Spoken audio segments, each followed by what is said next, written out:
Rain hammers down on a forgotten stretch of Oregon highway where a small town named Marrow Creek sits forgotten between the mountains and the dark.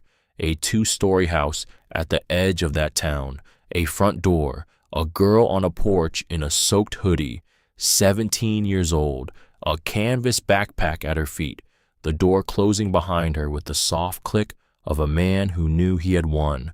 She walks, past streetlights that flicker like they remember her, past a gas station where an old man waits in a folding metal chair, past a motorhome with a cardboard sign taped to the door. $9, runs sometimes, and inside that motorhome, a locked metal door at the back, behind it 8 years of waiting. The rain came down hard that October night, not the soft kind, not the mist that folks in this part of Oregon learned to live with.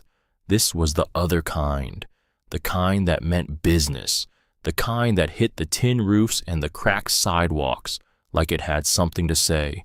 And nobody was listening. Inside a small two-story house, on the edge of Marrow Creek, a girl stood in the hallway, with her back against the wall. Wren Holloway, 17 years old, 5'5", a worn canvas backpack at her feet, and eyes that had already seen more than a girl her age should ever have to see. Her mother stood by the kitchen sink. Coralie, the faucet was running, but the dishes weren't moving. Her hands rested on the edge of the counter, like she was holding herself up against something heavier than gravity. She didn't turn around. She didn't say a word, and her stepfather stood between Wren and the front door. Desmond Thorne, 49, tall, a pressed shirt even at this hour, eyes the color of cold coffee left out overnight. "Don't make me say it twice, Wren." She didn't answer, because she wasn't going to give him the satisfaction. He glanced down at his watch, like she was an appointment he was running late for. 5 minutes, then I call the sheriff. Tell him there's a runaway in my house. A runaway. The word hung in the air like smoke. She wasn't running. She was being pushed. There's a difference. Everybody in that house knew the difference, and nobody in that house was going to say it out loud. Wren bent down and picked up her backpack. It wasn't heavy. 3 shirts, a hoodie, 1 pair of jeans rolled tight, a toothbrush, a phone she'd bought with diner money 2 summers back now sitting at 12%, and the photograph, the one she never went anywhere without, folded twice, tucked inside a paperback her father used to read to her when she was small. The photo was 8 years old. In it, her father knelt beside a workbench, his hand on her shoulder, his eyes squinting against the sun. She was 9 in that picture, wearing a denim jacket 2 sizes too big, because it had belonged to him. They were both smiling, like the world was a good place. The world had not been a good place since. She slung the backpack over one shoulder. She walked toward the door. Her mother still didn't turn. "Mom," the word came out quieter than she meant it to. It was the last word she had left. Coralie's shoulders rose once, like she was about to speak. Then they fell again. The water kept running. The dishes kept not moving. And Desmond opened the front door for her, like a butler, like a man helping a guest out of a dinner party that had gone on too long. "You'll thank me one day." Wren stepped past him into the rain. The door closed behind her, not slammed, closed, with the soft click of a man who knew he had won. She stood on the porch for half a second, just long enough to feel the temperature drop, just long enough to feel the rain start to soak through the canvas and the cotton and the skin underneath all of it. Then she walked. She didn't look back, because she had a feeling that if she looked back, she might never move forward again. And she had no choice now but to move forward, because there was nothing else. The street ran south. South ran toward the railroad tracks. The tracks ran toward the old industrial end of town, where the lumber mills had shut down 10 years back, where nobody walked at night unless they had to. Wren had to. The streetlights were yellow and old. Some of them flickered. Some of them just gave up halfway down the block, left long stretches of black wet pavement between one circle of light and the next. She passed houses with the curtains drawn, televisions glowing blue through the gaps. She passed a dog that barked at her once and then went back to sleep. She passed a man getting into a pickup who looked at her for a long second and then looked away, because looking away was easier. Her hoodie was soaked through inside of 3 minutes. Her jeans went heavy with water. Her shoes started to make that sucking sound. Her hair stuck to the sides of her face. She didn't cry. She wanted to. She'd been wanting to for 2 years, but somewhere along the way, the part of her that cried had gone quiet, and now when she needed it most, it wouldn't come back. Her father's voice came back instead. He used to talk to her on nights like this, not nights this bad, but rainy nights. When she was little and afraid of the thunder, he'd sit at the foot of her bed and tell her things in a low, calm voice. He used to say the worst things in life were not the storms.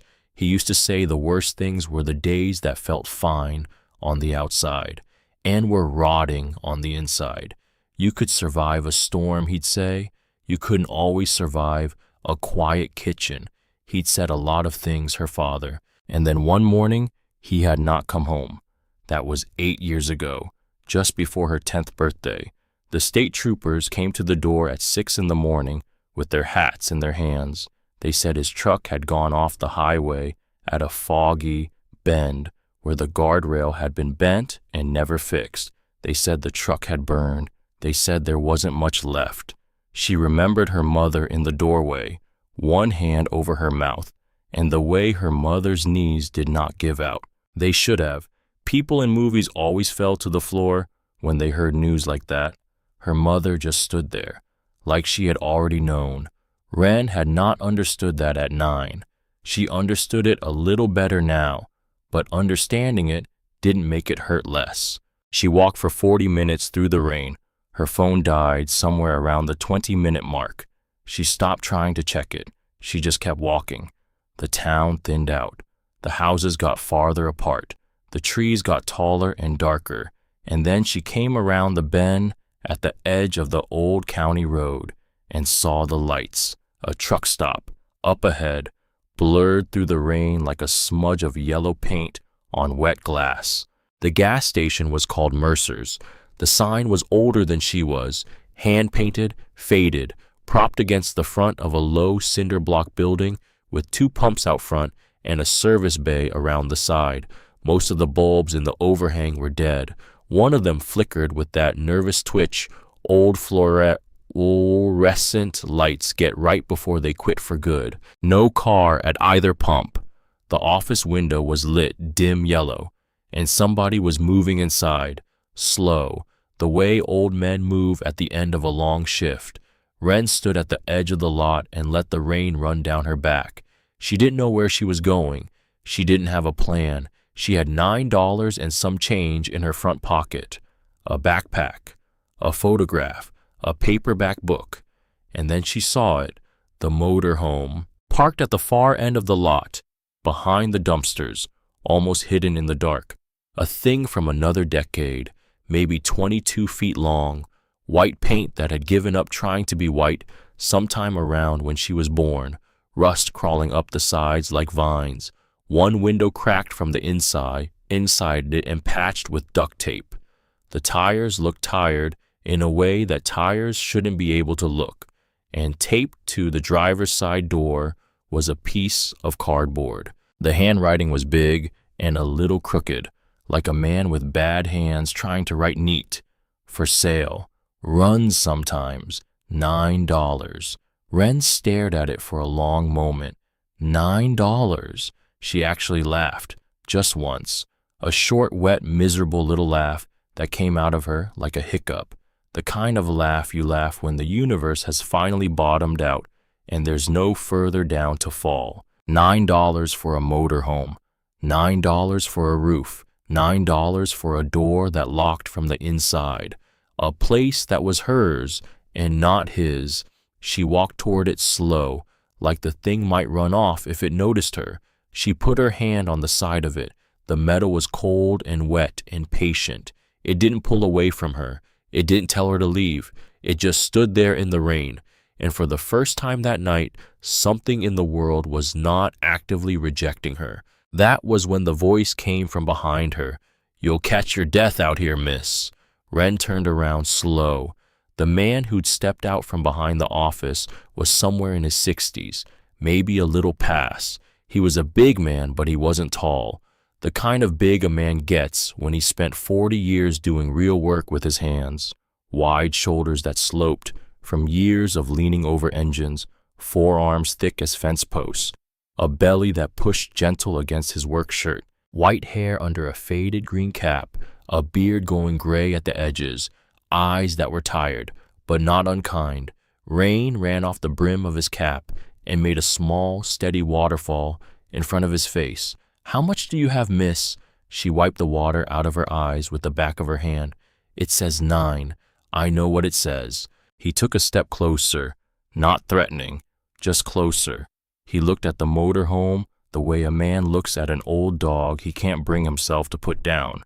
Then he looked at her, like a man who'd just done some arithmetic in his head and hadn't much liked the answer. "How much do you have, miss?" Wren reached into her pocket. She didn't know why she was being honest. She could have lied. She could have said she had the 10. But something about the way he asked made her not want to. 9. She held it out. A crumpled 5, 3 folded singles, 4 quarters, and a dime. The sum total of her existence. He looked at the money. He looked at her face. He looked at the backpack on her shoulder. And then he looked at the photograph. It was poking out of the side pocket where she'd shoved it earlier and forgotten to push back in. The corner was getting wet. The face of the man in the picture was still just barely visible. The old man's eyes stopped there, and they stayed longer than they should have. When he looked back up at her, something had changed in his face. Wren didn't know what it was. She didn't have the experience to name it, but she could feel it, the way you can feel the air pressure drop before a storm comes in. "What's your name, miss?" "Wren." "Wren what?" She hesitated, because she didn't know why. She just knew that giving a stranger her full name in the middle of a rainstorm behind a closed gas station was the kind of thing the women on the news warned each other about. But she was so tired, and the rain was so cold, and he had not made one move to come any closer. "Holloway, Wren Holloway." The old man didn't say anything to that. He just looked at her for another long moment, and then he nodded once, slow, like a man confirming something he'd already known for a very long time. "Well, Miss Holloway." He reached up and touched the brim of his cap. "I'm Augustin Mercer. Folks call me Gus. This is my station, and that there's my motorhome, and $9'll do." He held out his hand. She gave him the money, every last bit of it. The bills were wet. The coins were cold. He didn't count them. He just folded the whole little wet wad of her life into the front pocket of his canvas jacket. Then he reached into his other pocket and came out with a set of keys, 2 keys on an old steel ring. One was big and silver. The other was small and brass. The brass one had a little notch missing from the head, like it had been used in something heavier than a lock for a long time. He held the keys in his palm, but he did not give them to her yet. "Miss Holloway," he said, "there's something I have to tell you about this thing before I hand you these keys." She waited. The rain kept falling. "Inside that motor home," Gus said, "there is a door." Wren blinked. A door at the back, end of the hallway, past the bunk, metal door, painted gray, locked. She didn't know what to say to that. "What's behind it?" He worked his jaw, like a man about to say something he had not said out loud in a very long time, and wasn't sure how the words would come out. "That's the thing, miss." He looked at the motor home. He looked at the rain. He looked at the photograph, still poking out of her pack. And then he looked back at her, and his voice went very quiet. "I don't know. You don't know. No, miss. You own this thing, and you don't know what's behind a door inside of it." "That's right. Why?" He was quiet for a second, because it was never my door to open. It was never my door to ask about. And it sure as hell ain't gonna be my door to open now. He held the keys out toward her. But it might be yours, and if it is, that's a thing for you to decide, not me. Wren stared at him. Mr. Mercer. Gus. She swallowed. What is this motorhome? He smiled, a small, sad smile, the kind a man gives when he's been carrying something a long way, and he's finally about to set it down. This motorhome, Miss Holloway, has been parked in my lot for 8 years. 8 years. The number landed somewhere in her chest and stuck. I've kept the tires inflated. I've started the engine every 6 months. I've kept the rats out of the upholstery. And in all that time, I have not opened the door at the back of that hallway. I do not know what's behind it. I have wondered. He paused. I have not opened it. There is a difference. Why are you selling it now? He held the keys out to her. Because tonight, he said, the right person finally walked into my lot. She looked at the keys. She looked at his face. She looked at the cardboard sign on the door. She looked at the rain coming down between them in long silver lines. And she reached out and took the keys. They were warm, from his pocket. They felt heavier than 2 keys had any right to feel. Gus tipped the brim of his cap. Water ran off it in a little stream. You take care of yourself in there, Miss Holloway. There's a propane tank. It's full. There's a battery. It's weak, but it'll run the lights a few hours. There's a tank of water under the sink. Don't drink it. Use the bottles in the cabinet over the stove. I put fresh ones in there last week. She stared at him. You put fresh water in there last week. Yes, miss. Why? He didn't answer that. He just touched the brim of his cap again, and then he turned and walked back toward the lit-up office, slow, the way old men walk in the rain. When he reached the door, he paused. He looked back at her. His face was just a smudge of pale under the brim of his cap. He didn't wave. He didn't smile. He just looked. Then he opened the door and went inside, and the bell above it rang once, small and dry in the wet night, and the door closed behind him. And Wren stood alone in the lot, with a motorhome and a set of keys and nothing else in the world. She turned around and looked at the thing. The thing looked back at her. She walked to the door. She fit the silver key into the lock. It turned smooth, like it had been oiled recently. The handle gave with a soft mechanical click. The door swung open. She climbed in. The first thing that hit her was the smell. Old fabric, dust, the faint sweet ghost of pine air freshener that had given up its perfume a decade back. And underneath all of it, a smell she could only describe as the smell of something waiting. But it was dry inside. That was the second thing. It was dry, and it was not as cold as outside, and the wind didn't reach her here, and the rain hit the metal roof above her head with a steady drumming sound that was no longer her enemy. She closed the door behind her. She locked it. The lock made a satisfying, solid sound, and for the first time in 4 hours, Wren Holloway was inside a place where no one was going to tell her to leave. She stood in the entryway and let her eyes adjust. The cabin was small, a driver's seat and a passenger seat up front, both cracked vinyl, a little dinette with a folded table and 2 bench seats in faded plaid, a kitchenette with a 2-burner stove, a small sink, a half-broken cabinet, a tiny fridge that wasn't running, and past all that, a hallway, maybe 6 feet long, and at the end of the hallway, a door, metal, painted gray, locked, just like Gus had said. She didn't go to it, not yet. She set her backpack down on the dinette. She peeled the wet hoodie off and hung it over the back of the driver's seat to drip. She found a hand towel in a drawer that was clean enough and dried her hair. She drank from one of the bottles over the stove the way Gus had told her to. The water was cold and clean and tasted like nothing at all, and it was the best thing she had drunk in years.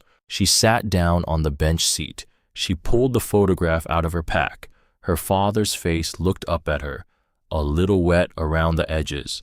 The denim jacket on her younger self, a little water-stained, but the smiles were intact. "Hey, Dad." The rain kept drumming on the roof.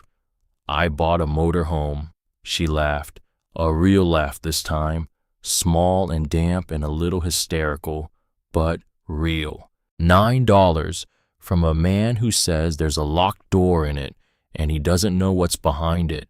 And the worst part is I'm gonna open it. You know I am. She wiped her face. She wasn't sure if it was rain or something else. "You used to tell me I never met a door I didn't want to open. You used to tell me it was gonna get me in trouble one day." She looked down the hallway, toward the gray metal door. I think today might be the day. But she did not get up. Not tonight. Because tonight she was tired, in a way that went past her bones and into the soft middle of her, where her father used to live. Tonight she had walked out of a house that was no longer hers and into a motor home that was. Tonight was enough. She'd deal with the door tomorrow. She lay down on the bench seat. She pulled her dry hoodie out of the pack and bunched it up under her head. She found a blanket folded in the overhead compartment. It smelled like cedar. She pulled it over herself. It was warm, and for a long time she lay in the dark, listening to the rain and the small creaks of the motorhome settling around her like an old animal getting comfortable for the night. Then somewhere around midnight she fell asleep, and she dreamed of her father. She did not remember the dream when she woke up, but she remembered in her bones that he had been trying to tell her something. Morning came gray and slow. The rain had stopped sometime in the early hours. The world outside smelled like wet asphalt and wet pine and the cold metal of a new day. Wren sat up and rubbed her eyes and remembered in pieces where she was. Motor home. Gus. $9. The door. Right. She looked down the hallway. The door was still there. Gray. Metal. Locked. Waiting. It could keep waiting, because first she needed to eat, first she needed a job, first she needed to learn how to be a person who lived in a motorhome behind a gas station in Marrow Creek, Oregon. The door was a problem for the version of her that had eaten breakfast. She splashed water on her face. She pulled the hoodie back on, still damp, but no longer soaked. She put the photograph in the inside pocket where it could dry. She took only the keys and a few coins she'd missed in her pocket the night before, just in case there was a payphone. She stepped out and locked the door behind her. The gas station was already open. The lot was empty of cars. The flickering bulb under the overhang had been replaced sometime in the night with a new one. Gus Mercer was sitting on a folding metal chair just inside the open service bay, drinking coffee out of a thermos cup. Watching the road. He looked up when she walked by. He didn't smile. He didn't wave. He just nodded once, the way you nod at a neighbor whose name you don't know, but whose face you've seen for years. She nodded back, and she walked into town. Marrow Creek was the kind of town built for 1,000 more people than actually lived in it. The mill had closed years back. The paper plant had gone after that. Now there were storefronts with 4 lease signs in the windows on Main Street, and the men who used to work the mills sat on a bench in front of the hardware store and drank coffee out of paper cups and watched the cars go by. Wren walked into 3 places looking for work. The diner was already staffed. The hardware store didn't need anyone. The auto parts place gave her a sad look and said maybe in November. The 4th place was a small mechanic shop on the south end. The man who ran it was about 60, with grease work so deep into the lines of his hands, she didn't think it was ever coming out. His name was Boyd. He looked her up and down. He asked if she was 18. She told him the truth. He asked if she was trouble. She told him no. He asked if she'd ever swept a floor. She told him she had. He pointed to the back lot. An acre of dead grass and old tires and bits of engine nobody wanted anymore. He said if she could clean it up by the end of the day, he'd give her $20 cash and not ask any more questions. She worked 5 hours. She dragged tires into a pile. She raked the dead grass into a corner. She hauled half a transmission across the lot and stacked it by the dumpster. She got a splinter in her thumb. She got grease on her jeans. She got a blister on her left hand the size of a quarter. At 3 o'clock, Boyd came out and looked at the lot. He looked at her. He didn't say much. He just pulled a 20 out of his wallet and handed it to her. Come back Saturday, if you want. She walked out of there with $20 and felt like a millionaire. The diner on Main Street was called the Blue Heron. It had been there 40 years. The sign out front was tin with one wing, replaced after a windstorm a long time back. The front window said home cooking in white paint that had been retouched at least once a decade. Wren pushed the door open. A small bell rang overhead. The smell hit her first. Coffee, bacon, apple pie, the yeasty warm smell of bread rising somewhere in the back. Things she had not smelled in days. The woman behind the counter looked up. She was somewhere in her early 60s, round face, reading glasses on a chain around her neck, hair pulled back in a gray bun, a blue apron over a plaid shirt, hands dusted with flour. She had the kind of face that made Wren's eyes sting before she even opened her mouth. The woman took it all in. The wet sneakers, the grease-stained jeans, the blister on the hand, the hollow look around the eyes. Sit down, honey. Wren sat at the counter.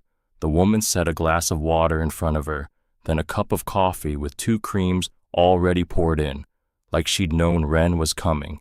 Then a plate, pancakes 3 of them, bacon, eggs, a biscuit on the side with butter melting into it.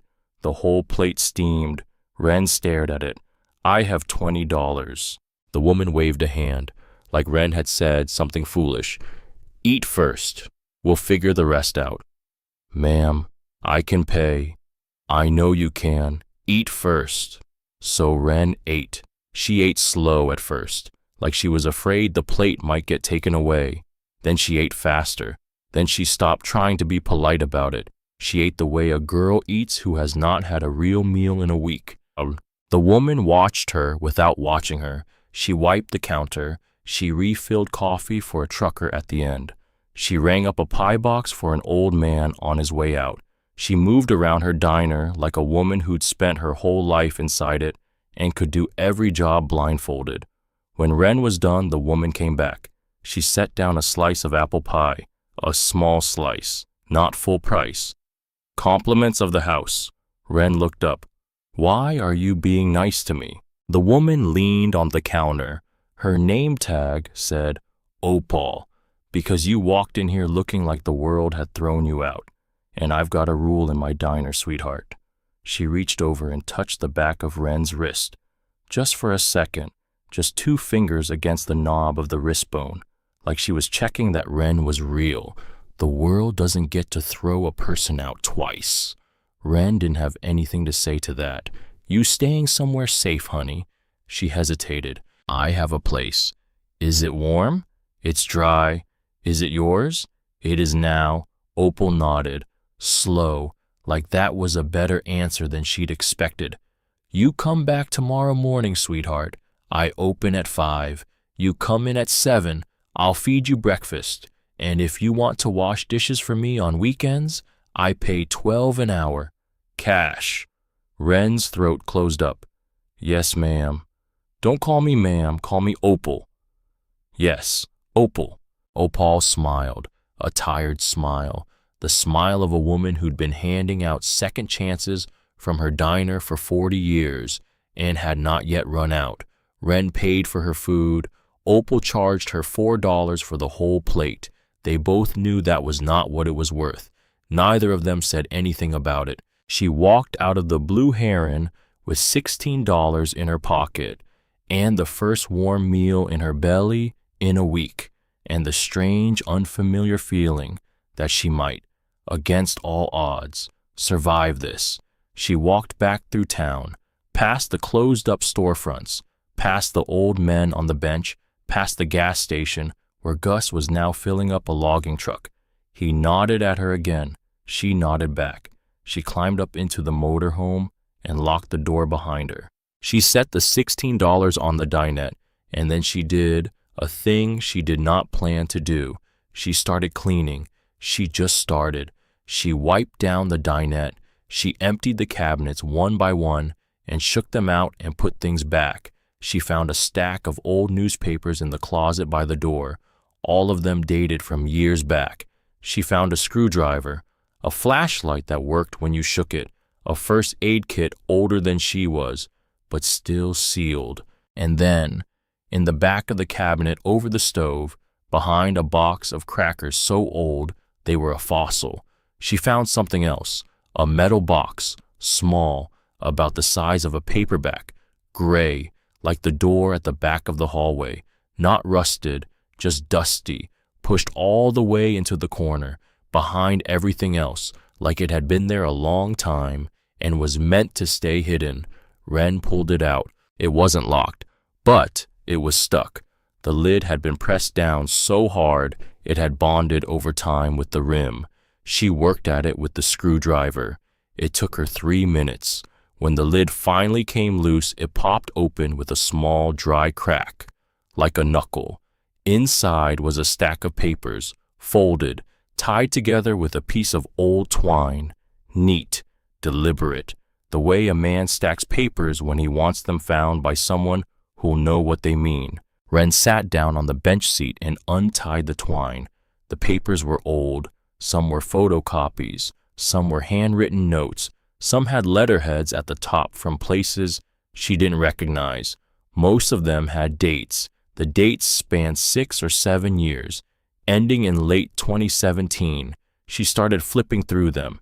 She didn't understand most of what she was reading. Technical drawings, pages of numbers, memos addressed to people she didn't know, references to projects with names she'd never heard.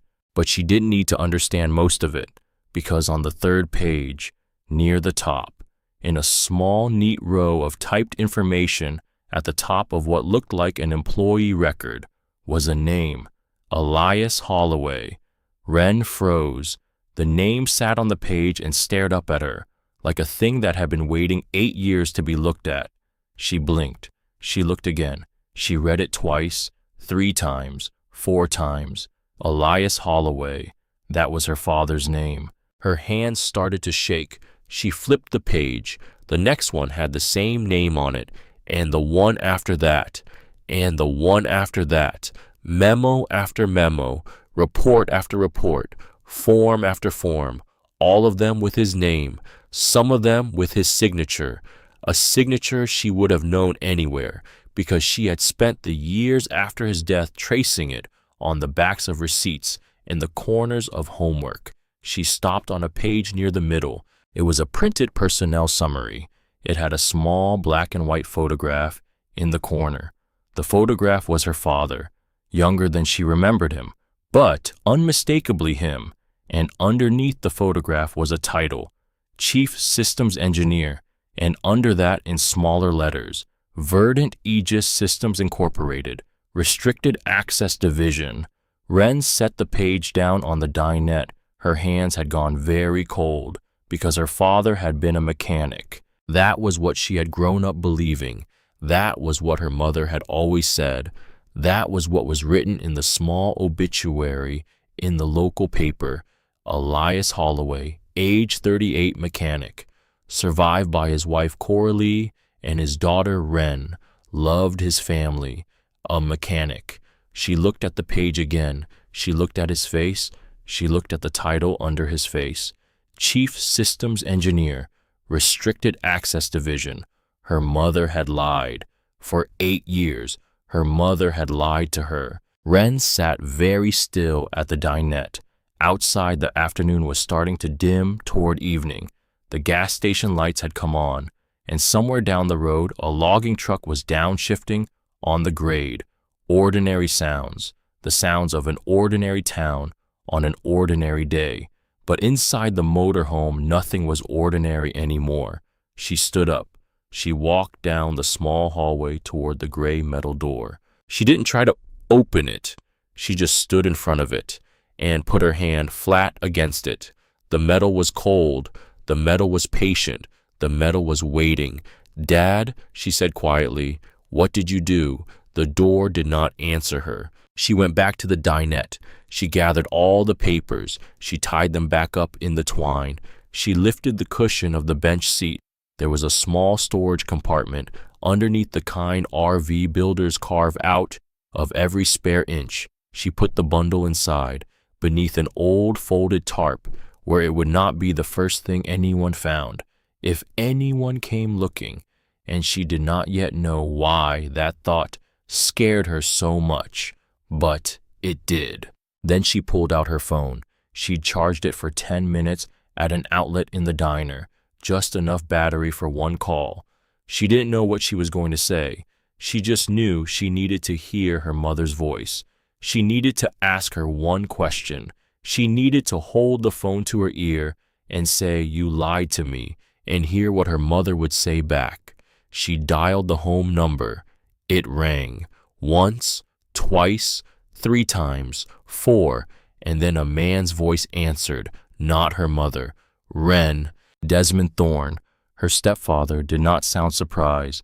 He did not sound angry. He sounded the way he always sounded, calm, cold, in control.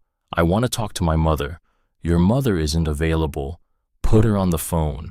"She's resting. She's been very upset since you left." Wren's jaw tightened. "Put her on the phone, Desmond."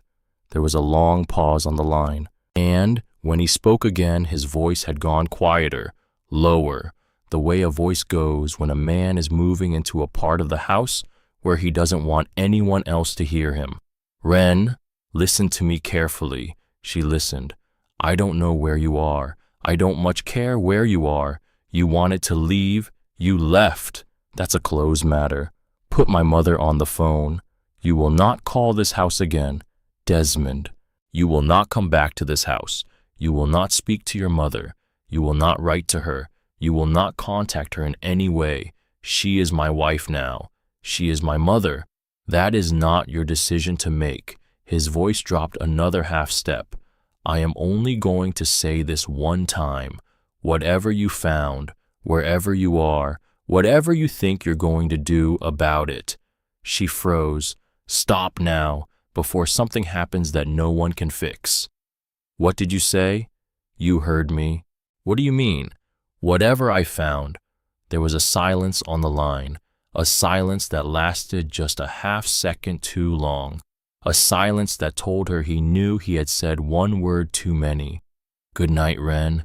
"Desmond, what did—" "If I see your face in this town again, if I hear your voice in my house again, if I find out you've gone to anyone, the sheriff, the press, anyone at all," she gripped the phone, "your mother is going to have an accident."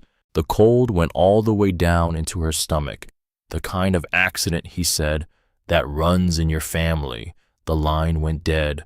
Wren stared at the phone in her hand. She set it down on the dinette, very carefully, like it was a thing that might go off. The lights of the gas station shone in through the cracked window. Somewhere out on the road, a car went by its tires, hissing on wet pavement, and Wren Holloway sat alone in the motorhome she had bought for $9. She looked down the hallway, toward the gray metal door at the back. The door was still locked, but it would not be for long. Wren did not sleep that night. She lay on the bench seat with the blanket pulled to her chin and listened to her own heart.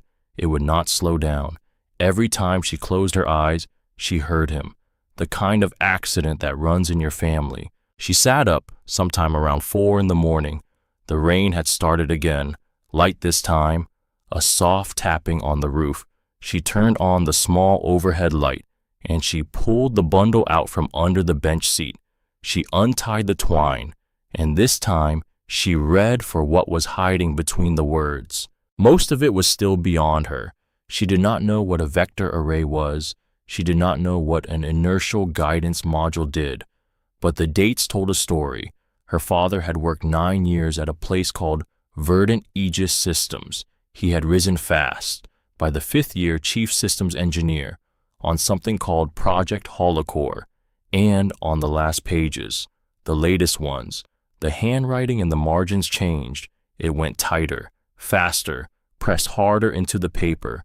On one page, 4 words. This is not defense. On another, 2 more. Vane knows, Vane approved. On another, underlined twice, buyers. And on the very last page, dated August of 2017, a single address, 1742 Cresswell Industrial Parkway, Marrow Creek, Oregon, 20 minutes from her motorhome. She rolled the papers back into their bundle, slid them back under the bench seat, under the tarp. She washed her face from the water bottle. She braided her hair back. She put on her cleanest shirt, the gray one without holes in the cuffs. She pulled her hoodie over it, because the hoodie was still her armor. She put the photograph in the inside pocket, against her chest, where she could feel the small square shape of it when she breathed. She walked into town in the gray morning. Opal was already at the Blue Heron when Wren pushed the door open. The bell rang. The coffee was on. The smell of bacon hit her like a hand on the shoulder. The diner was empty except for one old man at the back booth eating eggs and reading the local paper. Opal looked up from the register. She took one look at Wren's face and put down the rag she was holding. "Sit down, honey." Wren sat at the counter. Opal poured her coffee. She did not ask. She just poured. 2 creams. Then she set down a plate, toast and eggs, a slice of ham, a small dish of orange slices on the side. She leaned on the counter with both elbows. She waited. Wren ate 2 bites, then she set the fork down. "Opal." "Yes, sweetheart. Can I ask you something?" "You can ask me anything, honey." "Do you know a company called Verdant Aegis?" The change in Opal's face was so small that anyone else would have missed it. Just a tightening at the corner of the mouth, a small flick of the eyes toward the old man at the back booth, checking to see if he was listening. He wasn't. He was reading about the high school football team. Opal leaned in. "Why are you asking, honey?" "Because I think my father used to work for them, and I think they had something to do with how he died." Opal was quiet for a long moment. Then she pulled out the stool behind the counter and sat down, slow, the way a woman sits when her knees are not as young as they used to be. "Your father," she said. "What was his name?" "Sweetheart." "Elias Holloway." Opal closed her eyes for a second, just a second. Then she opened them, and they were wet. "Elias Holloway. I'll be." "You knew him." "He came in here, honey, every Tuesday morning for 9 years, black coffee and the breakfast special. He liked his eggs runny. He used to bring me back the local sports page from the booth so I could see how the girls' softball team did. He used to leave a $5 tip on a $6 breakfast." She wiped under her eye with the corner of her apron. "I knew your father. I knew him very well." Wren's throat closed. "Why didn't you say anything yesterday?" "Because yesterday, sweetheart, I didn't know who you were. I just saw a girl who needed to eat. I had no way to know." Wren looked down at her plate. She blinked fast. She did not let the tears come. "Opal, please, what do you know about Verdant Aegis?" Opal reached across the counter. She put her hand over Wren's. Her hand was warm and dusty with flour and old in a soft way that made Wren want to put her head down on the counter and weep. "Sweetheart, I know enough not to talk about them in public, and I know a man who knows more than I do." She pulled a small pad of paper out of her apron pocket and a stub of a pencil. She wrote a name and an address. She folded the paper and slid it across the counter. "Eat your breakfast first, then go talk to him. His name is Barnaby Locke. He's an old newspaper man. He worked the regional beat 30 years, retired in 2019.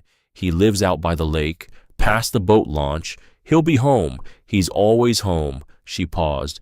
"Tell him Opal Ferris sent you. Tell him it's about Elias." Wren unfolded the paper. The handwriting was neat. The address was a rural route box number. "Opal!" "Yes, honey." Why are you helping me? Opal looked at her for a long moment. Because 8 years ago, your father came in here on a Tuesday morning and ordered coffee and didn't drink it.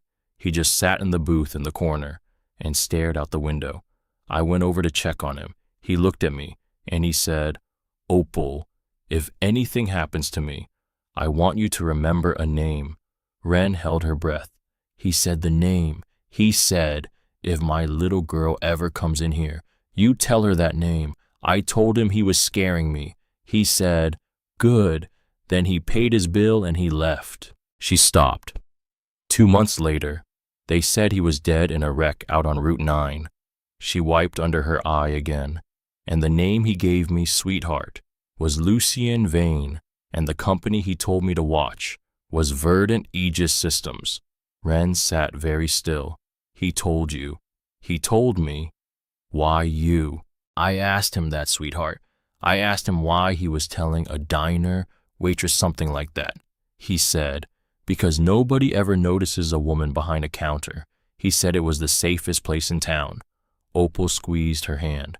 Your father loved you, honey. Don't let anybody ever tell you otherwise. Whatever he did at that company, whatever he didn't do, whatever they did to him, he loved you, and he was trying to protect you. He was just 8 years too early to protect you the way he wanted to. Wren did not eat the rest of her breakfast. She paid for it anyway. Opal took her $4 and put a sandwich in a paper bag and pushed it across the counter. For the road, honey. He'll offer you coffee. He never offers food. He forgets that other people have to eat.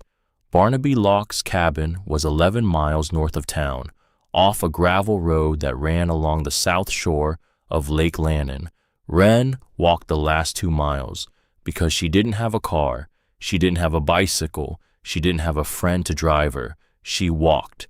The cabin sat on a slight rise above the water. It was small, cedar shingles gone gray with age, a wood stovepipe poking out of the roof, smoke curling thin into the morning, a porch with 2 rocking chairs, a folded American flag draped over the back of one of them. A dog the color of dirty snow lay on the porch boards. It lifted its head and watched her come up the drive. Wren stopped at the bottom of the steps. I'm looking for Barnaby Locke. The man in the second rocking chair lowered his coffee cup. He was somewhere in his late 60s, lean, tall, even sitting down, white hair cut short, a face that had been outside in weather for most of its life, half glasses perched on the end of his nose, a flannel shirt buttoned all the way up. He was reading a paperback. Wren could not see the title. He looked at her over the top of the glasses. You found him. My name is Wren Holloway. His eyes did not change, but something in his shoulders did, something small, like a man recognizing a sound he had been waiting a long time to hear.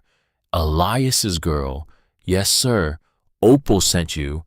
Yes, sir. He set down the paperback. He set down the coffee. He looked at the dog. The dog put its head back down. Come up on the porch, Miss Holloway, and mind the 3rd step. The board is loose. I've been meaning to fix it for 2 years. She came up. She skipped the 3rd step. She sat in the chair he gestured to. The flag rested against her shoulder. He did not move it. Neither did she. He looked at her for a long time without speaking.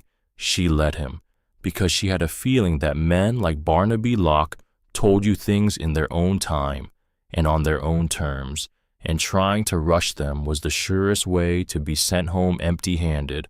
Finally he said, How old are you, Miss Holloway? 17. You look like him. People used to say that. They were right. He picked up the coffee cup. He drank from it. He set it down. Your father came to me in the spring of 2017. He said he had a story. It was a big story. The kind a man like me lives his whole career hoping to be handed, and then prays he never is. She waited. He gave me 3 months of his time, documents, interviews, names. I started writing it. I had it about half finished when the August happened. What happened in August? He stopped coming. He missed a meeting. Then he missed 2 more. Then his truck turned up off the road out by Route 9 in early February, and they told us he was dead. That was 6 months after he stopped coming to you. Yes. Where was he for those 6 months? Mr. Locke. Barnaby looked out at the lake. The water was the color of pewter under the gray sky. A loon called somewhere out past the reeds. Miss Holloway, I am going to tell you a thing now, and I want you to listen carefully, because what I'm about to tell you is something I never put in print, and never will. She waited. There was no body in that truck. The words landed in the porch air like a stone dropped into still water. What? The accident on Route 9, the fire, the pickup off the bend, the state troopers and the closed casket and the funeral. There was no body, not a whole one, not enough to identify by anything but a wallet and a watch. Wren stared at him. The medical examiner who signed the certificate was a man named Halverson. He'd been on retainer with Verdant Aegis for 11 years. He died of a stroke in 2021. He never gave a public statement about the case. No autopsy was requested by the family. My mother. Your mother did not request one, Miss Holloway. That is true. Whether your mother was in a state to request anything at all in February of 2018 is another question. I never asked her. I am asking you to think about it now. Wren sat with that for a long time. The dog on the porch sighed in its sleep. Mr. Locke? Yes, miss. Are you telling me my father might not be dead? He turned his head and looked at her. I am telling you, Miss Holloway, that I do not know what happened to your father in those 6 months between when he stopped coming to me and when his truck went off Route 9. I have a theory. I have had it for 8 years. I have not been able to prove it, and I am too old now to be the one to prove it. What is your theory? He picked up the coffee cup. He set it down. He picked it up again. He drank. My theory, Miss Holloway, is that your father knew he was in danger. He knew it because of what he had brought to me. He knew that the people he was crossing did not let people walk away from what he was about to do. And so my theory is that sometime in the late summer of 2017, your father stopped working with me, stopped working with everyone, and he disappeared. She held her breath. He arranged his own disappearance. He left a truck and a wallet and a watch on a foggy bend of Route 9, and he started a fire, and he walked away. So he is alive. That is not what I said. Mr. Locke, Miss Holloway, listen to me. I said he disappeared in August. The truck was found in February. 6 months passed. 6 months in which a man like Lucian Vane, who does not lose, would have been looking for your father with everything he had. The loon called again, closer this time. I think your father got away in August. I do not think he got away forever. I think they found him sometime late January, early February, 2018, and I think they ended it then. And I think they used the truck on Route 9 to close the story, because the story was already half written by me, so they finished it for me. Wren did not realize she was crying until the warm spot on her hoodie sleeve told her so. She wiped her face with the back of her hand. Barnaby did not comment. He looked out at the lake. He gave her her dignity. When she could speak again, she said, I have papers. What papers? His papers. I found them in a metal box, in a motorhome, memos, reports, a photograph of him, a signature, the name of the project, Hollow Core. Barnaby's coffee cup stopped halfway to his mouth. Hollow Core. Yes, sir. Where are these papers now? Somewhere safe. Not in your hands, I hope. No, sir. Good. Don't move them. Don't carry them around. Don't show them to anyone. Don't take pictures of them with your telephone. Don't email them. Don't mention them on a phone line. Do you understand? Yes, sir. Miss Holloway? Yes. This is much bigger than you, much bigger than I want it to be. The fact that you have those papers means your father wanted you to have them. The fact that he wanted you to have them means he had a plan. The fact that he had a plan means there is something more out there, something he hid, something he wanted you to find. The papers are a map, Miss Holloway, not a destination. I think I understand. Where did you find them? She hesitated. In the motor home. Whose motor home? Mine. I bought it yesterday from a man at a gas station for $9. Barnaby Locke sat very still for a long moment. Then, slow, he turned and looked at her with an expression she could not read. Miss Holloway, what was the name of the man who sold you that motor home? Augustin Mercer. The silence on the porch went very deep. Barnaby set the coffee cup down on the porch board beside his chair. He took off the half glasses. He folded them. He put them in the pocket of his flannel shirt. He looked at her. Miss Holloway, what I am about to tell you is the last thing I am going to tell you today. After this, I am going to send you back to town, and I am going to ask you not to come back here for a while, because if I am right about what is happening, we should not be seen together more than once. Yes, sir. Augustin Mercer, Barnaby said slowly, was your father's best friend. Wren's mouth opened. What? They went to engineering school together, Oregon State, late 90s. Mercer did not finish. He dropped out his senior year, came home, took over his father's gas station. Your father did finish. Your father went on to Verdant Aegis. They stayed close. Mercer used to come over for dinner. Your father used to take you fishing at Mercer's family cabin when you were 5. You probably do not remember any of this. You were too small. She did not remember him. You wouldn't. After your father died, Mercer stopped coming around. Your mother had remarried. Things were different. People drifted. That is what people said at the time.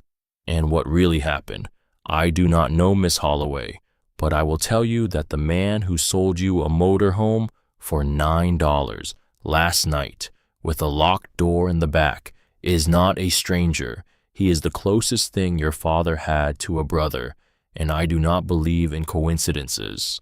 Wren stood up. She did not mean to. Her legs just did it. I have to go. Sit down, Miss Holloway. I have to talk to him. Sit down. She sat down. She did not know why she obeyed. She was not in the habit of obeying men, but Barnaby Locke's voice had moved into a place that brooked no argument, and she sat. You will go back, he said, but you will not run there. You will walk. You will eat the sandwich Opal packed for you on the way. You will think. You will not tell him you know who he is, not directly.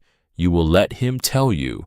If he tells you, if he does not tell you, you will know something is wrong. If he tells you, you will know he has been waiting for the right moment, and the right moment is now. Yes, sir. And Miss Holloway. Yes. One more thing, the most important thing, the thing I want you to remember tonight when you lie down in that motorhome and try to sleep. She waited. If Augustine Mercer has been sitting on that motorhome for 8 years, kept it running, kept the water fresh, kept the propane tank full, and then sold it to you, the daughter of his best friend, for $9 on the very night you were thrown out of your house, then it was not a coincidence. He looked at her. It was a plan, and the plan was your father's. Wren walked back to town with the sandwich uneaten in her hand. She ate it on the road, slow, without tasting it. Her head was so full, she did not even know what was in the bread. By the time she got back to Marrow Creek, the afternoon was fading. The streetlights had come on early under the gray sky. The wind had picked up off the river. She did not go to the gas station first. She walked into the corporate corridor on the north side of town instead, because she wanted to see it with her own eyes. 1742 Cresswell Industrial Parkway. The building took up an entire city block, 5 stories of dark glass, a clean white sign over the front entrance, the letters cut from brushed steel, Verdant Aegis Systems, Inc. There was a guarded gate. There were cameras at every corner. There was a parking lot full of cars that cost more than her mother's house. There was the soft, constant hum of central air conditioning, even in October, even in the cold. Ren stood across the street in the shadow of a closed-up coffee kiosk and watched. She watched for 2 hours. At 4 to 6, the front doors opened, and a stream of people in expensive coats began to come out and walk to their cars, men and women, office staff, lower management, the day shift going home. At 6:15, the stream thinned. At 6:30, a single figure came out the front door, a man, mid-40s, tall, lean, dark hair cut short, a long charcoal overcoat. He was alone. He walked the way men walk when the building behind them belongs to them. He stopped on the steps. He looked at his phone. He put it away. He looked up at the sky. Then, just for a moment, he looked across the street. He did not see her. She was in the shadow of the kiosk. She had not moved. She had barely breathed. But she saw him. She saw the line of his jaw, the small scar above his left eyebrow, the way he held himself, the way a man holds himself when he is used to being looked at and has never once been afraid of it. She had seen him before, in a photograph, in the envelope, the one she had been carrying for 8 years. There had been a second photograph in that envelope. She had not looked at it in years. She had not wanted to, but she had looked at it last night when she was going through the bundle, and there it had been, slid in between 2 pages like a bookmark. Her father standing in front of a building that was not yet finished, a hard hat under one arm, the other arm around the shoulders of another man, both of them smiling, both of them maybe 35. The other man in that photograph was the man standing on the steps of Verdant Aegis Systems, Lucian Vane, CEO, the man her father had warned Opal about, the man who had killed her father. Ren's hand went up to her chest. She pressed it flat against the inside pocket of her hoodie. Lucian Vane stood on the steps a moment longer. He took a long breath. Then he walked down to a black car waiting at the curb. He got in. The car pulled away. He had been her father's friend. He had been her father's friend, and he had killed him. The trees around the corporate corridor were just starting to lose their leaves.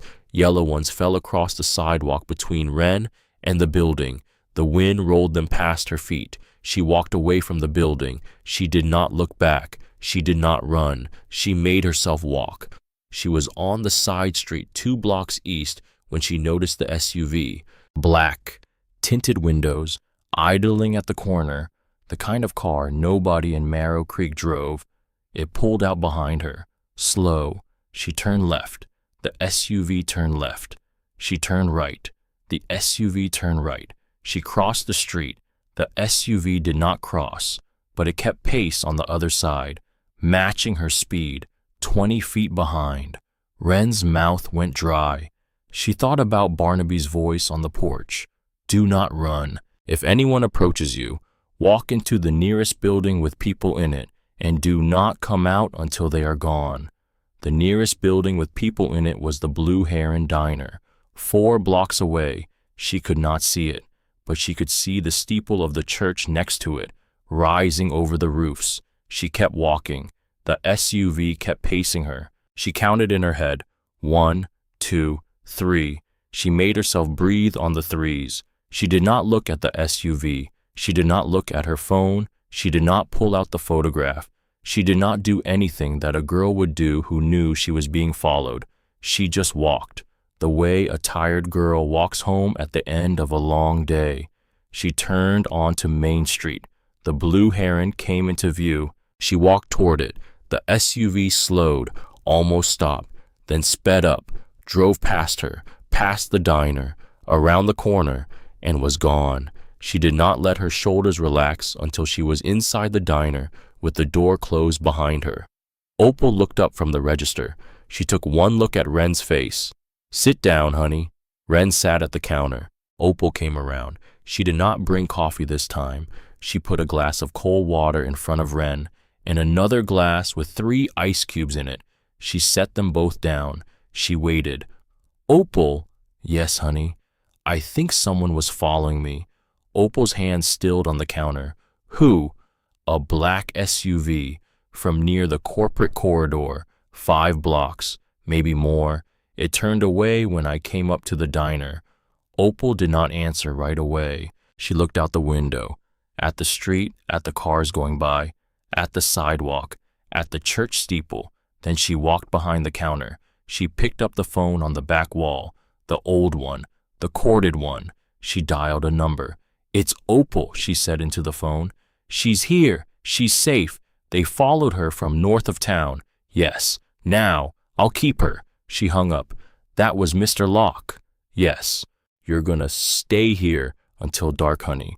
You're gonna sit at that booth in the corner, the one your father used to sit in, and you're going to drink 3 cups of coffee, and you're going to look like a girl whose only worry in the world is her math homework. Can you do that for me? Yes. Good girl. Wren went to the booth. She sat. Her hands were shaking. She put them flat on the table to make them stop. They did not stop. So she wrapped them around the coffee cup Opal brought her, and she stared out the window at the gray sky. The diner was warm. The bell over the door rang. 2 truckers came in. They sat at the counter. Opal poured them coffee and asked about the road. Ordinary, ordinary, ordinary. The day got darker outside. The street lights came on. At 6 o'clock, Opal walked over to the booth and slid in across from her. It's time, honey. For what?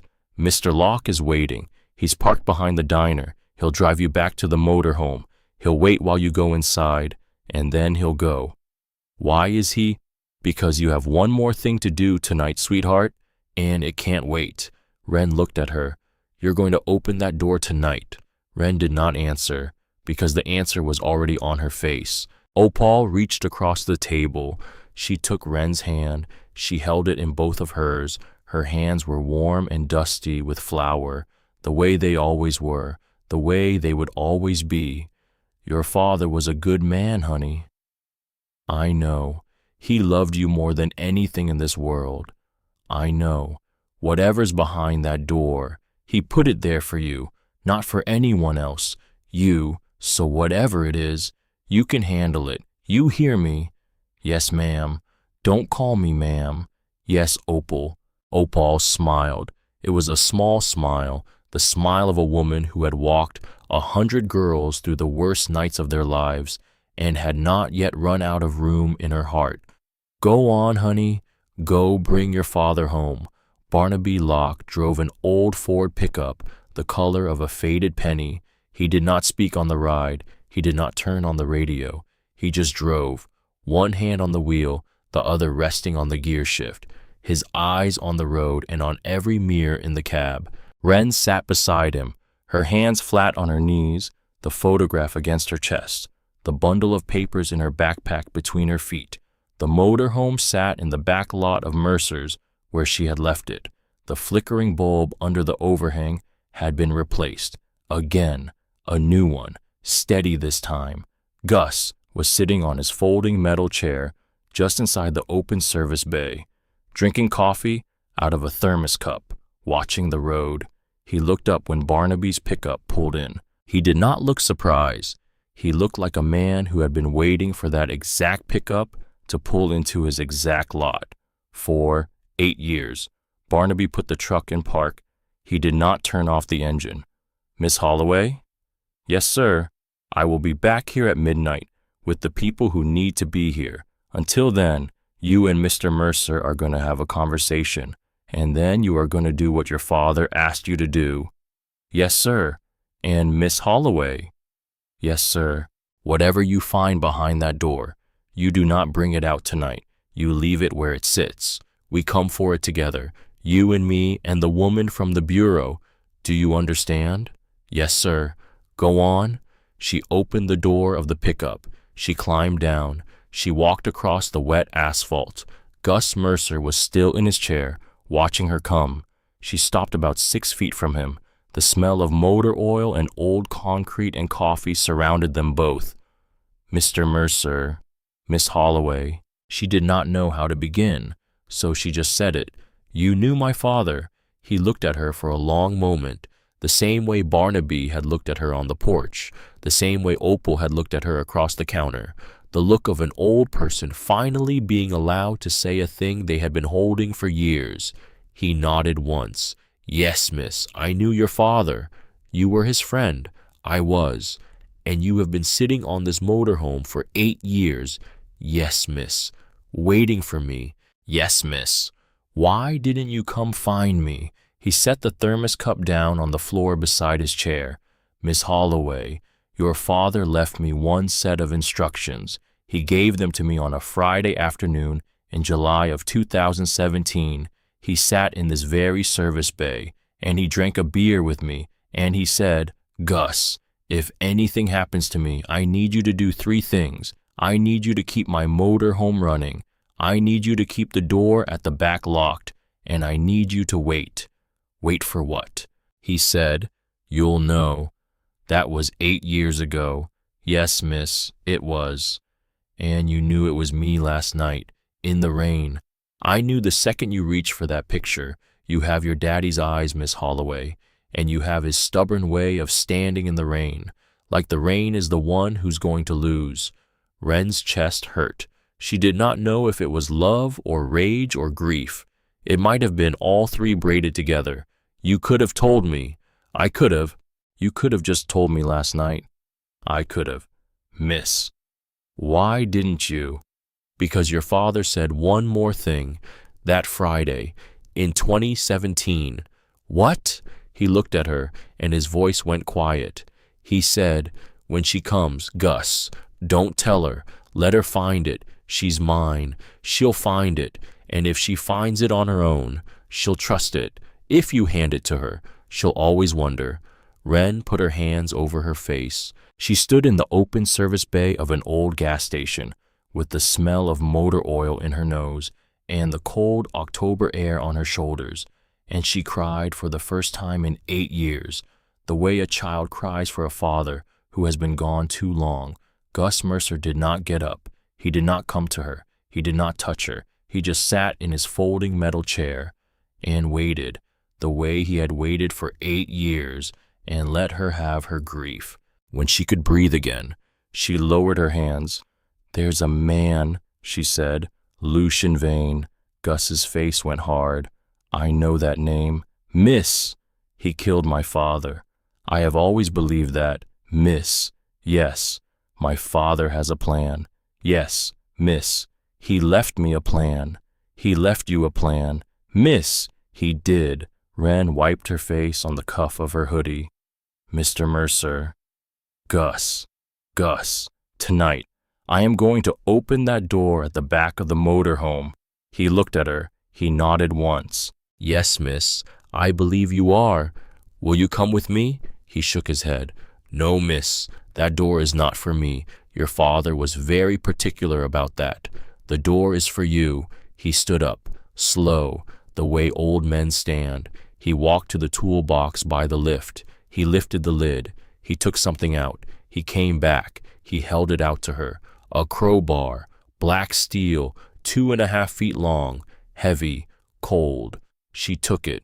It was heavier than she expected, or maybe she was lighter than she had been an hour ago. She couldn't tell any more. You take your time, Miss Holloway. I will be in this chair. I will drink my coffee. I will keep an eye on the road. If anybody comes who shouldn't come, I will know it before they get to the lot. She looked at him. Gus, why did the motorhome cost $9? He looked at her for a long time. Miss Holloway, how old were you when your father died? I was 9. Yes, miss, $9. He set the price. Yes, miss, 8 years ago. He set the price. He told me, Gus, when she comes, the price is 9, not 8, not 10, 9, because she will be the same girl she was when I left her, on the inside, and that is the girl I need to walk through that door. Wren stood with the crowbar heavy in her hand. She did not say anything else. She turned and walked across the lot toward the motorhome. The lights of the gas station fell yellow on the pavement behind her. Her shadow stretched long in front of her, all the way to the door of the motor home. She climbed inside. She locked the door behind her. She walked down the small hallway. The gray metal door at the back was waiting for her, the way it had been waiting for 8 years. She raised the crowbar. The first swing barely left a mark.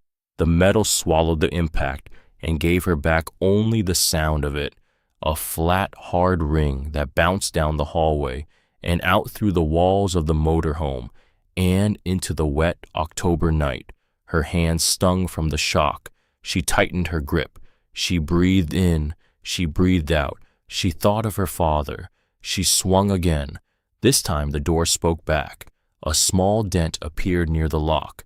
A flake of gray paint chipped away, floated to the floor. She kept swinging. She did not count the strikes. She did not pace herself. She drove the crowbar into the lock the way her father had once shown her how to drive a nail, with the whole weight of her body behind it. And after a while, the muscles in her shoulders began to burn, and the muscles in her hands began to cramp, and the blister on her palm from the mechanic's lot tore open under the rubber grip of the bar and bled down her wrist. She did not stop. The lock cracked on the 17th swing, a small dry crack, no louder than a stick breaking. The door shuddered. The mechanism gave way. Wren set the crowbar down on the floor of the hallway. She pressed her palm flat against the door and pushed. The door swung inward. Cold air rushed out to meet her. Not stale air, not the kind of air that has been sealed in a room for years. Cold air, the kind of air that comes from a space that has been kept cold on purpose. She stepped inside. The space behind the door was small, maybe 4 feet wide, maybe 6 feet deep, a hidden compartment built into the rear of the motorhome, where the spare tank or the storage bay should have been. The walls were lined with foam insulation. The floor was steel plate. A small battery-powered light came on by itself when the door opened, a clean white circle of LED on a motion sensor, and the whole compartment lit up at once. It was not a junk room. It was an office. Shelves lined 3 walls, narrow and shallow, the way shelves are built when a man has very little space and a very particular plan. The shelves were full, 3-ring binders, the spines labeled in her father's neat handwriting, a row of small metal cases the size of paperback books, a stack of unmarked file folders, a row of audio cassette tapes in plastic sleeves, a laptop computer 10 years out of date, the cord neatly coiled beside it, a small fireproof box, locked. On the wall opposite the door, at eye level, was a single photograph in a plain black frame.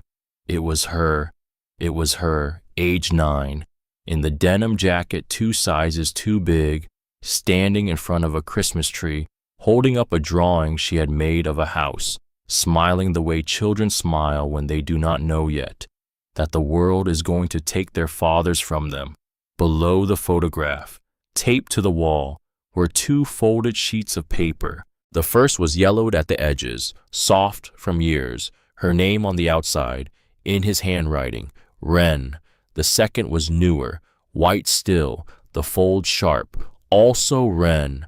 Read this one last. She took down the first. She unfolded it.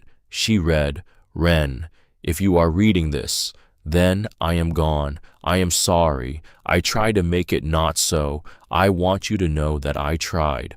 I worked for a company called Verdant Aegis Systems.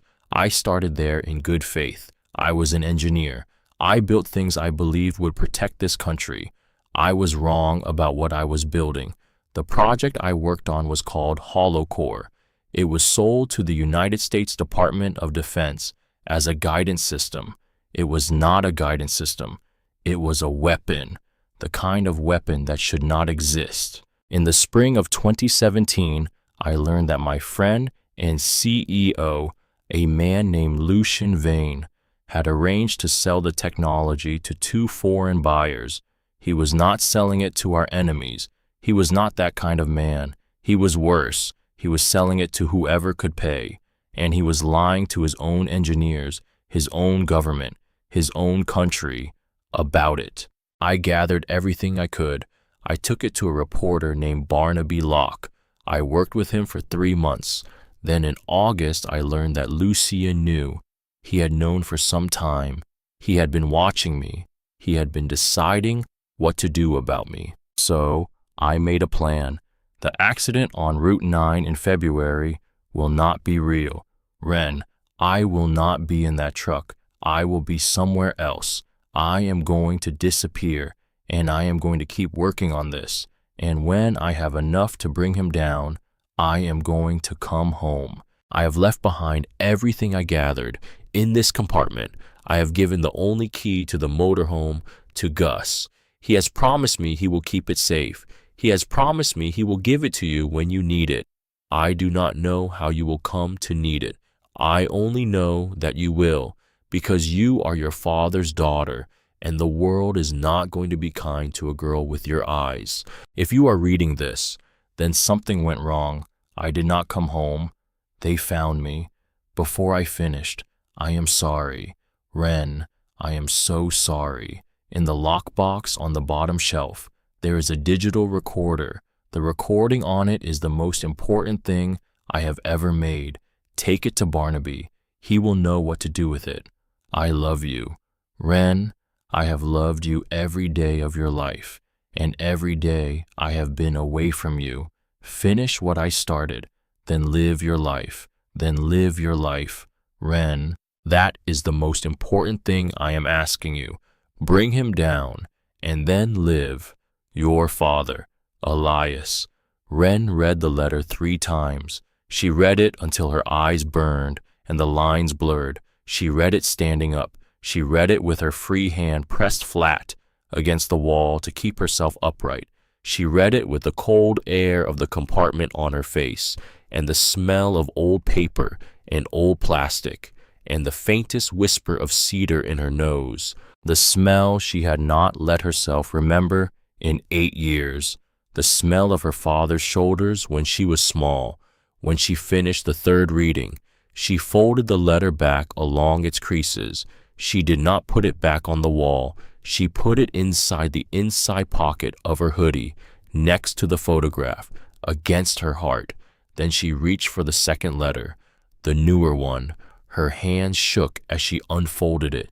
The handwriting was the same as the first, but the ink was bright, and the paper was still white at the edges. Ren, I wrote the letter on the wall in the summer of 2017. Before any of it happened, I wrote it as a goodbye. In case I did not survive what I was about to do, I am writing this one now, from farther away than I would like to be. The ink is new. The paper is new.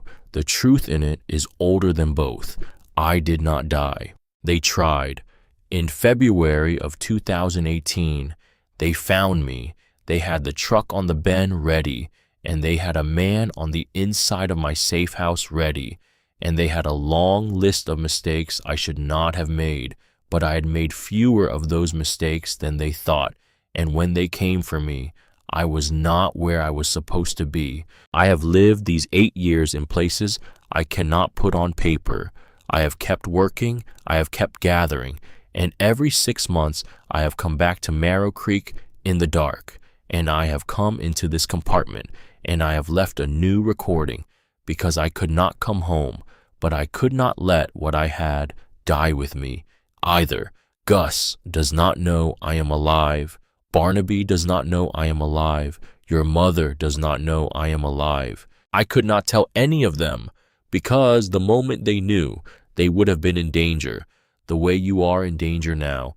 But you are reading this, which means you have already found the door, which means you have already passed the only test I had to give you. You are old enough now, you are strong enough now, and you are out of his house now. 3 things had to be true before I could write this letter, and tonight all 3 are true. There are 2 files on the recorder. The first is from the night before they tried to kill me. The second is from 5 weeks ago. Together they are everything you need to put Lucian Vane in a federal prison for the rest of his life. The names of the buyers, The dates, the accounts, the men he paid to come for me 8 years ago, the man he has had living in our house for the last 8 years, listening for the day you or your mother would find something you weren't supposed to find. Yes, Ren, the man your mother married was put there by Lucian to watch us. I am sorry. I am so sorry. There are 1,000 things I am sorry for, and I cannot make any of them right by writing them down. I am asking you to do one last thing for me. Tomorrow morning, after the federal people come, after they take the recording, after they begin the work that will take them weeks to finish, I am asking you to find your mother and tell her the truth, all of it. Tell her that I never stopped loving her. Tell her that I am sorry I let her bury a man who is still breathing.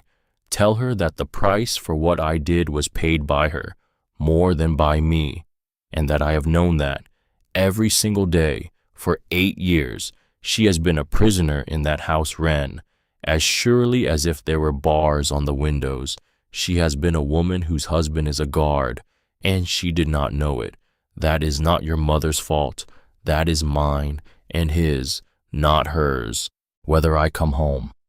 Ren, whether I come home is not a thing I can promise you tonight. Lucian has been hunting me for 8 years. He has come close more than once. I do not know how many more dark roads I have in me, but I will tell you this. If it is safe, if it is ever safe, I will come home. I will walk up to the door of whatever house you are living in, and I will knock, and you will open it, and you will see my face, and you will know me. Until then, live your life, Ren. Finish what I started, then live. Your father, Elias. Ren stood very still. She held the letter in one hand, and she could feel the recorder waiting in the lockbox at her feet. Her father was alive. Her father was alive. Her father was alive. She said it once, out loud, into the cold compartment, to hear how it sounded. He's alive. The compartment did not answer her, but the small circle of LED light on the ceiling stayed on, patient, the way it had been waiting for her to say those words for 8 years. She knelt down. The fireproof box was on the bottom shelf, exactly where the first letter had told her it would be, the size of a lunch pail, a small combination lock built into the lid. The combination was 3 digits. She did not need to guess. 9, her age when he left. 1, the number of children he had. 7, the year he had given Gus the motor home to keep. She turned the dials. The lock clicked. She opened the box. Inside, on a bed of black foam cut to fit, was a digital audio recorder, small, black. The screen was dark. A USB cable was coiled beside it. She picked up the recorder. She held the power button. It came on. The screen lit pale blue.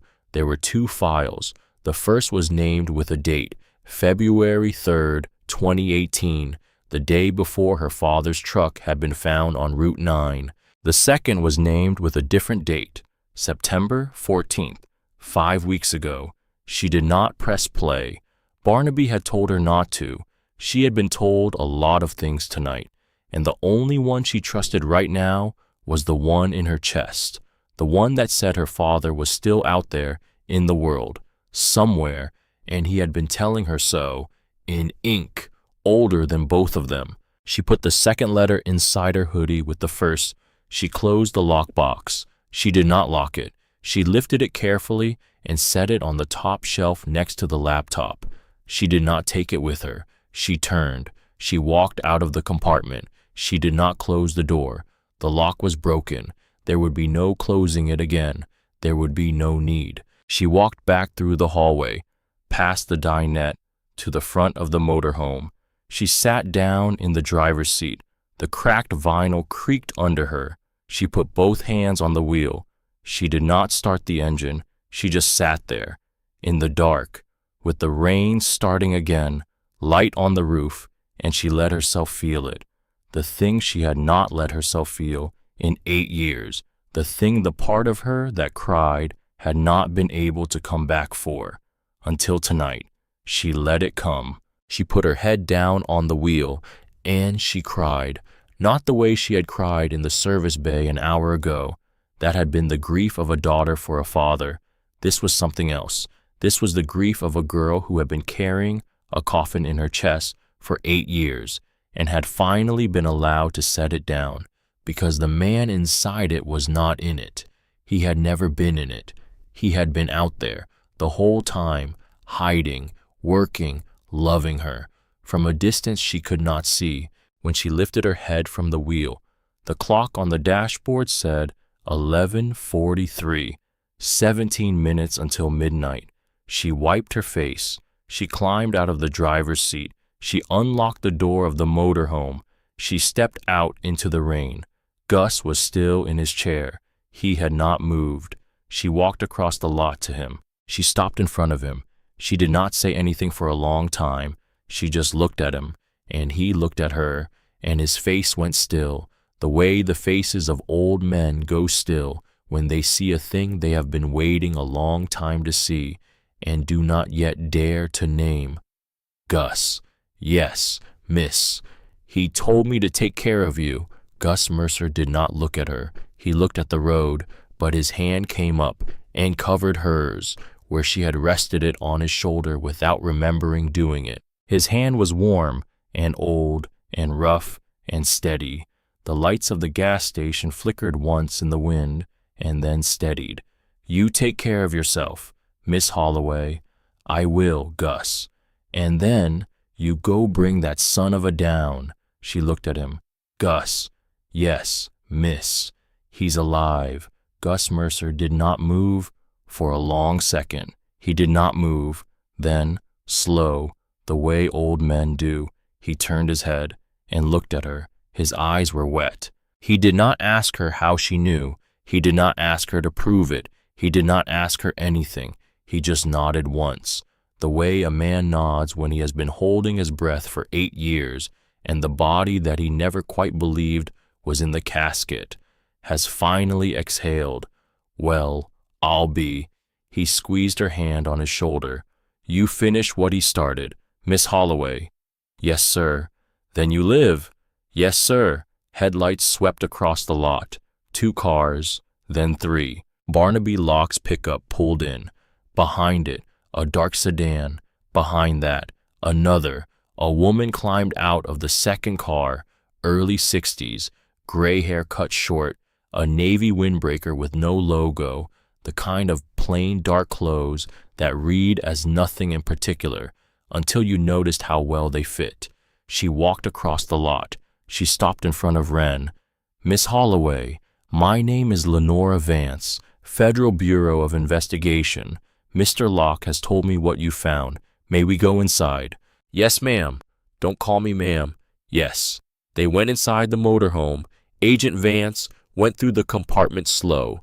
She did not touch anything. She just looked. She read the first letter on the wall. She read the second one when Wren handed it to her. Her eyes changed when she saw the date on the second file in the recorder. She looked at Wren for a long time. Miss Holloway. Yes. How long have you known about this recording? About 30 minutes. And the second letter? About 30 minutes. The agent looked at Barnaby. Barnaby looked at her. Something passed between them. All right, Agent Vance said. Mr. Mercer, Mr. Locke, Miss Holloway, you will all come with us tonight to a safe location. You will give statements. You will not be returning to your homes until further notice. We will be raiding Verdant Aegis Systems at 5 a.m. tomorrow morning. Yes, ma'am, Wren said. Don't call me ma'am. Yes. She did not get to keep the recorder. She did not get to keep the letters. She did not get to keep the laptop or the binders or the cassette tapes. She did get to keep the framed photograph from the wall, the one of her age 9 in the denim jacket. Agent Vance handed it to her before they walked out. That one is yours, Miss Holloway. The rest is ours. The safe location was a small hotel 2 hours north. She slept 3 hours. She woke at 6 in the morning to the sound of Barnaby knocking on her door. Miss Holloway. They got him. She opened the door. They went in at 5. He was in his office. He had been there all night. They have him in custody. Halverson's old files have already been recovered. 2 of the foreign brokers were arrested this morning, 1 in Zurich, 1 in Singapore. The company is finished. She stared at him. And Desmond.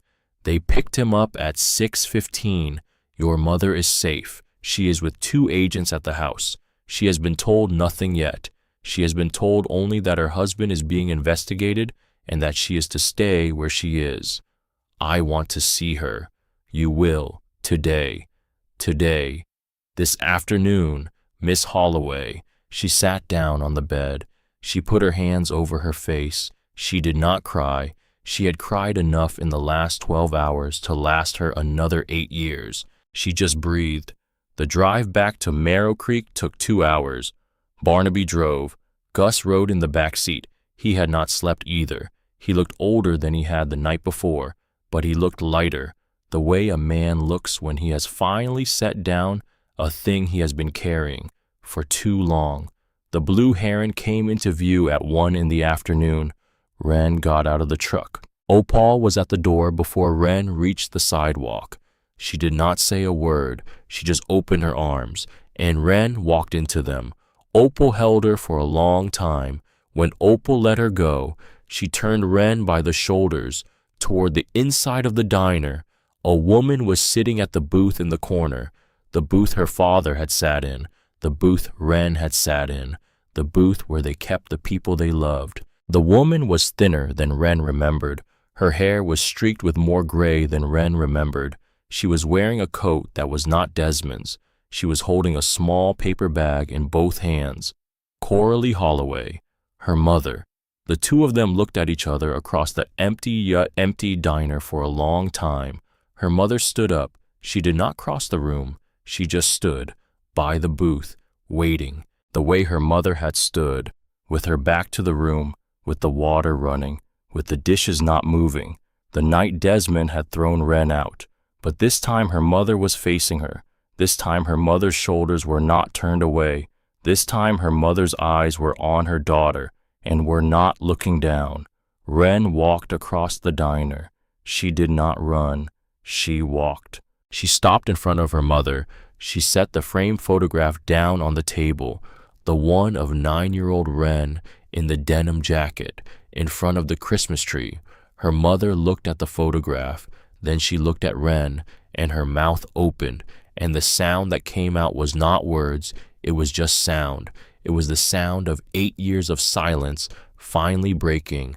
Wren, Mom, I'm sorry. I'm so sorry. I know. I should have. I know, Mom, I know. He told me you would leave. He told me you were the kind of girl who would leave. And I let him. I know. I let him. I know, Mom. Her mother was crying so hard now that her words were running together, and Wren took her mother by the shoulders and held her up and said the thing she had not known she was going to say until she said it. Mom, he's alive.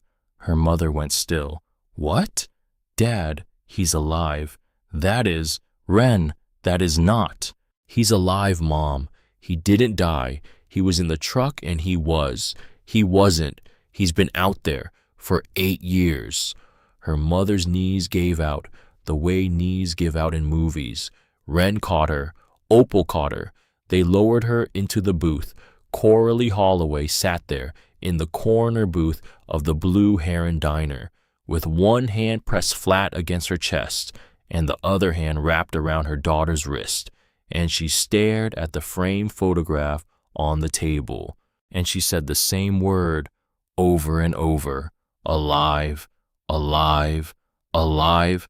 And outside the wind picked up off the river, and a yellow leaf blew past the front window of the diner, and the bell above the door of the Blue Heron rang once, small and dry in the cold October afternoon, and the door closed behind a man Wren did not see come in.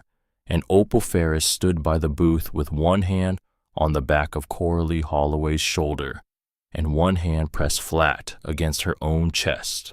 And she looked up, and her face changed, the way Opal's face had changed when Wren had said her father's name across the counter the day before. Wren followed her gaze. A man was standing inside the door of the diner, a man in his late 40s, lean, tired, a beard going gray at the edges, a canvas jacket the color of wet stone, a baseball cap in his hand. He did not move. He just stood there, holding the cap, looking at the booth in the corner, looking at Wren. His eyes were her eyes. His shoulders were her shoulders. His face was the face from the photograph, 8 years older, but the same. The bell above the door was still moving, small, from the wind he had let in. Coralie Holloway lifted her face from her hands. She looked up. She saw him, and the sound that came out of her this time was not crying. It was not words. It was the sound of a woman whose heart had been buried for 8 years, coming back into her chest. Elias Holloway took one step into the diner. He did not say her name. He did not say her daughter's name. He did not say anything yet. He just stood, with the cap in his hand, and the door closing behind him, and Wren Holloway stood up from the booth. She walked across the diner. She did not run. She walked. She stopped in front of her father. He was taller than she remembered, or maybe she had grown. She didn't know anymore. She didn't care anymore. She looked up at him. He looked down at her. Wren, Dad, I'm home. I know. She did not throw her arms around him. Not yet. She put her hand on his chest, flat, the way he had once put his hand on her shoulder in a photograph 8 years ago. She felt his heart beating under her palm, steady, alive. You're late, she said. He laughed, a small, wet, broken laugh, the laugh of a man who had been gone too long and had finally come home. I know, Wren, I know. She stepped into him then, and he wrapped his arms around her, and 8 years collapsed into nothing, and the bell above the door of the Blue Heron Diner swayed once and went still. The world, Opal Ferris had once said, does not get to throw a person out twice. The world, it turned out, did not get the last word at all. A father got the last word. A father always did.